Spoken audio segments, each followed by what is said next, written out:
Tentara dari batalion pasukan Rusia menghantam benteng angkatan bersenjata Ukraina dengan tembakan dari ATGM. Rekamannya ramai beredar di media sosial Telegram pada Sabtu 14 Januari 2023. Dalam rekaman, terlihat sejumlah prajurit Ukraina sedang beroperasi di salah satu rumah di kawasan Zaporizhzhia.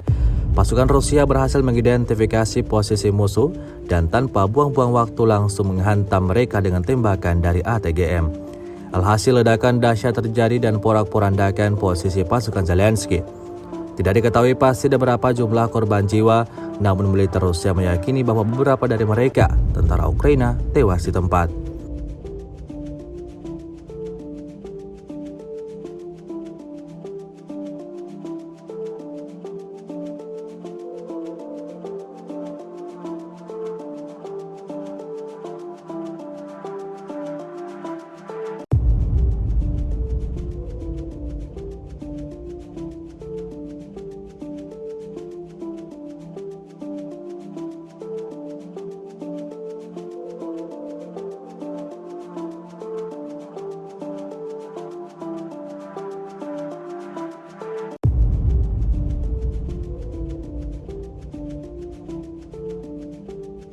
Rusia melaporkan secara total 372 pesawat Ukraina dan 200 helikopter, 2.876 kendaraan udara tak berawak, 400 sistem rudal anti pesawat dieliminir sejak awal operasi khusus.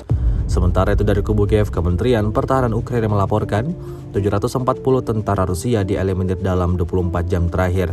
Total 114.130 prajurit Federasi Rusia meninggal sejak awal konflik hingga hari ke-325.